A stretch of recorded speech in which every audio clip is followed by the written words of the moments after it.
Hello, this is Austin with my third sprint progress report. I'll go ahead and launch in right now so that I can show you what I've done.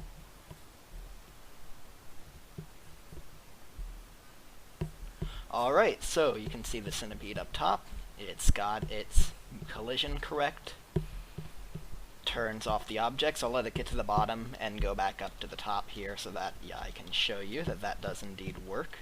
And then after that, I'll show you that collision with it also works. So, reaches the bottom, goes up,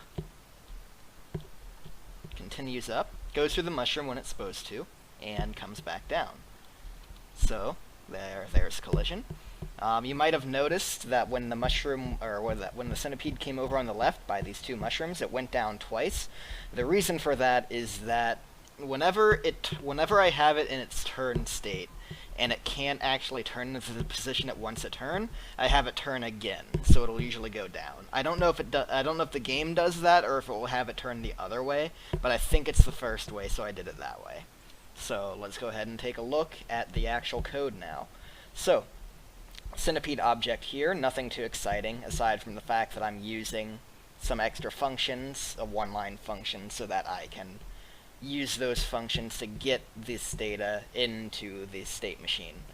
So I'll go ahead and close out of that. Here's the state machine. I did actually get it all up and running correctly.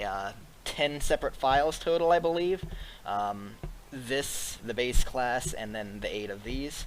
So let's take a look briefly at the moving one. So these are the functions I've got. I've got, the initializer, the move update, which I just send a value to the centipede and have it add that to its position. Get next state, obviously, and then sprite update, which is where I pass a value to determine what sprite that I want the centipede to be at that point.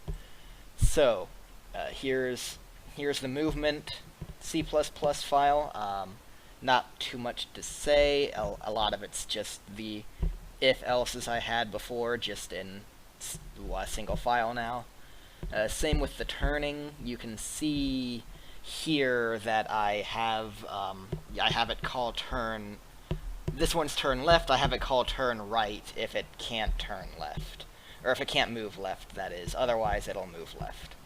I also have the state file here. If you want that, here it is. Last but not least, I did add factories for both the ship and the centipede, so the ship no longer crashes the game if there's a bullet on screen when it dies, so that's good. I haven't messed too much else with the ship yet. That's something on my to-do list, but I do have every factory implemented that I intend to. So, thanks for checking in. That's all I got for now.